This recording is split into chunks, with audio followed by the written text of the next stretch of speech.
लेकिन UK government ने already उसके बारे में बता दिया है कि भाई इसकी IHS की जो फीस है हम इंक्रीज करने वाले हैं, तो आप किस तरह से उसको ज्वाइन कर सकते हो। और हाँ, वहां पे जॉब करके आपको सीधी सीधी ILR PR भी मिल जाती है, ये भी मैं आप लोगों को।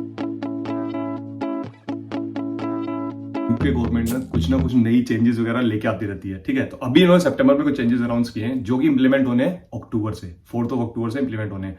एक चीज बता दूं, जो ये चेंजेस है ना, इसमें कुछ चेंजेस तो ऐसे हैं जो हर किसी को अफेक्ट करेंगे, चाहे आप यूके में ऑलरेडी हो, चाहे यूके में आने की सोच रहे हो, चाहे आप किसी भी वीजा पे हो, आपको डेफिनेटली वो अफेक्ट करने वाला है। अब वो क्या है, वो डेफिनेटली आप ये वीडियो पूरी देखना तो आपको समझ में आ जाएगा कि भाई क्या चेंजेस है। और एक चीज और बता दूं कि बहुत सारे स्टूडेंट अब ये सोच रहे हैं भैया कहीं PSW से रिलेटेड तो कोई चेंजेस नहीं कर दिया।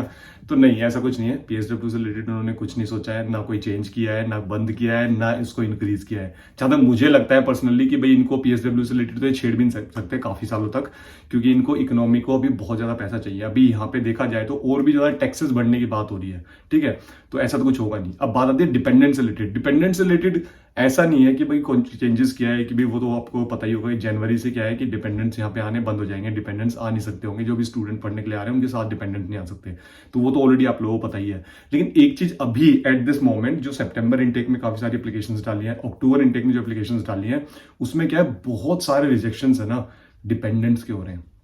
मतलब जो अपने साथ डिपेंडेंस लेके आ रहे हैं ना, उनसे जो उनकी ग्रूलिंग है। अगर मान लो कि जो एयरपोर्ट भी पहुंच गए ना, एयरपोर्ट पे इंटरव्यूज वगैरह होते हैं, वहां पे भी हस्बैंड और वाइफ से मतलब इन डिटेल में क्वेश्चंस पूछे जा रहे हैं।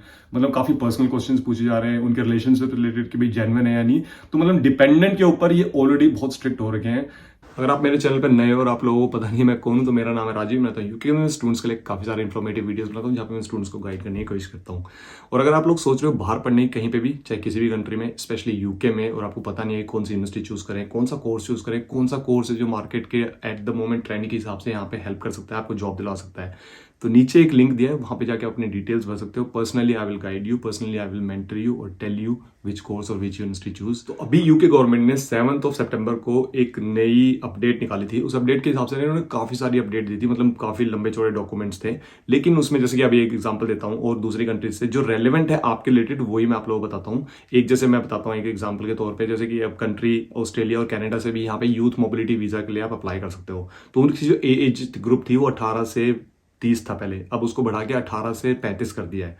तो इस तरह के कुछ चेंजेस और कंट्रीज से रिलेटेड भी करे हैं इन्होंने काफी सारे। लेकिन जो अपने जो मतलब के हैं वो मैं बता देता हूँ आप लोगों को। सबसे पहला जो अपडेट जो है वो है स्किल्ड वर्कर वीजा, या फिर शॉर्टेज ऑक्यूपेशनल लिस्ट में आप लोगों को पता होगा काफी सारी जॉब्स अवेलेबल हैं एट द मोमेंट के। केयर होम से रिलेटेड हो गई, केयर वर्कर जिसको बोलते हैं, ठीक है, या फिर आप कंस्ट्रक्शन से रिलेटेड कह सकते हो, या IT से रिलेटेड एज एन एग्जाम्पल। उसके अंदर प्रिजन ऑफिसर सर्विसेज या प्रिजन सर्विस ऑफिसर्स जो बोलते हैं उनको, वो कैटेगरी में भी डाल दिया है। अब लेकिन मुझे ये चीज नहीं समझ में आ रही कि यहाँ पे अगर पुलिस की जॉब के लिए आप अप्लाई करते हो तो आपको क्या होनी चाहिए, यहाँ पे यहाँ की नेशनैलिटी होनी चाहिए या ILR होना चाहिए, तभी आप पुलिस के लिए अप्लाई कर सकते हो। तो प्रिजन वाली जॉब के लिए शॉर्टेज ऑक्यूपेशनल लिस्ट में डाल रहे हैं, थोड़ा समझ में नहीं आया। लेकिन यहाँ पे आर्मी नेवी की जॉब तो आप अप्लाई कर सकते हो, इवन चाहे आप कॉमनवेल्थ कंट्री से हो। अब आप कहोगे भैया आपको कैसे पता, मेरा खुद का भाई यहाँ पे ब्रिटिश आर्मी में है और एक भाई मेरा रॉयल नेवी में। अगर आप लोग चाहते हो तो मुझे बता देना नीचे कमेंट में कि भाई मैं उनका इंटरव्यू करूं, बताऊं कि भाई वो कैसे यहाँ पे एंट्री करी। और आप लोग अगर कोई इंटरेस्टेड हो आर्मी या नेवी में ज्वाइन करने में यूके की, तो आप किस तरह से उसको ज्वाइन कर सकते हो। और हाँ, वहां पे जॉब करके आपको सीधी सीधी ILR PR भी मिल जाती है, ये भी मैं आप लोगों को। तो दूसरी चीज है चाइल्ड डिपेंडेंट वीजा। अब चाइल्ड डिपेंडेंट वीजा क्या है कि भाई अगर कोई चाइल्ड आपके साथ आ रहा है डिपेंडेंट वीजा लगवा के, तो उसके लिए थोड़ी सी रिस्ट्रिक्ट कर दिया है। सबसे पहली चीज उन्होंने क्या करी है, रिलेशनशिप जो रिक्वायरमेंट है ना काफी स्ट्रॉन्ग कर दिया। मतलब आप लोगों को अब बहुत स्ट्रांगली प्रूव करना पड़ेगा, बहुत ज्यादा डॉक्यूमेंटेशन लगाने पड़ेंगे कि भाई आपका उस बच्चे के साथ क्या रिलेशनशिप है, कि आपके उसके मदर हो फादर हो, ये सारी चीज प्रूव करने के लिए।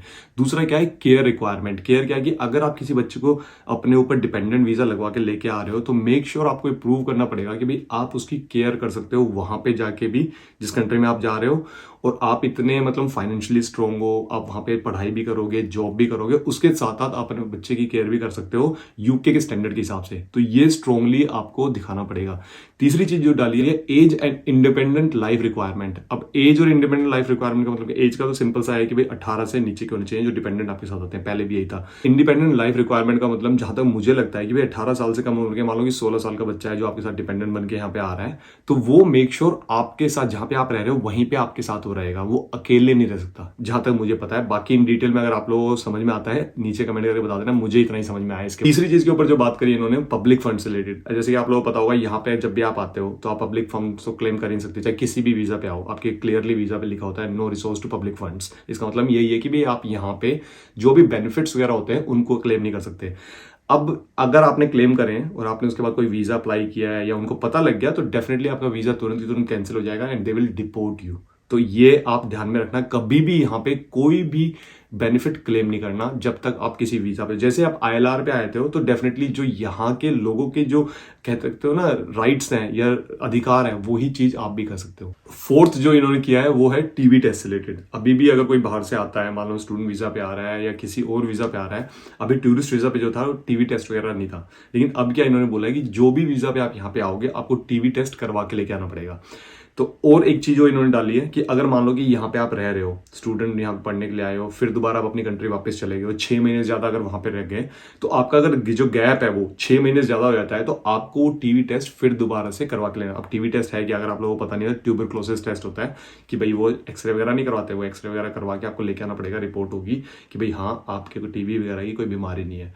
तो ये इन्होंने फिर दोबारा से रीइंस्टेट करा है और हर वीजा होल्डर के लिए लागू कर दिया है। फिफ्थ जो अपडेट है ना, वो हर किसी को अफेक्ट करने वाली है, मतलब जो भी है, चाहे वो यहाँ पे ऑलरेडी हो, चाहे वो आने की सोच रहे हो, क्योंकि यहाँ पे हो ऑलरेडी तो PSW वीजा एक्सटेंड करवाना पड़ेगा या स्पॉन्सरशिप वीजा लगवाना पड़ेगा, कोई भी तरह का वीजा आपको एक्सटेंड करवाना पड़ेगा, या आप कह सकते हो ILR लगवाना पड़ेगा, तो आपको डेफिनेटली अफेक्ट करने वाली है, वो है वीजा फीस इंक्रीज हो गया। अब वीजा फीस इंक्रीज कितनी हुई है, ये बहुत इंपॉर्टेंट पॉइंट है। तो ये मैं आप लोगों को लेके चलता हूँ अपने स्क्रीन के ऊपर, दिखाता हूँ कि कितनी वीजा फीस इंक्रीज करी है किन डिफरेंट चीजों की। तो वीजा फीस आप यहाँ पे देख सकते हो, अगर विजिट वीजा आप 6 मंथ्स का अप्लाई करने में लगे हुए हो, तो उसकी फीस इंक्रीज हो गई है 15%, फ्रॉम £100 to £115 हो गई है। स्किल्ड वर्कर वीजा की अगर हम बात करें तो 15% इंक्रीज हो गई है, 625 से 719। सबसे इंपॉर्टेंट जो हमारे लिए है वो है स्टूडेंट वीजा। तो यहाँ पे अगर स्टूडेंट वीजा की आप देखो तो स्टूडेंट वीजा 35%, मतलब सबसे ज्यादा जो इंक्रीज किया है इन्होंने स्टूडेंट वीजा के लिए किया है 35%, विच इज शॉकिंग यार। इतने सारे स्टूडेंट्स यहाँ पे आते हैं, आपकी इकोनॉमी में इतना पैसा लगाते हैं, सब कुछ करते हैं, उसके बाद जब आप यहाँ पे ग्रेजुएट वीजा अप्लाई करोगे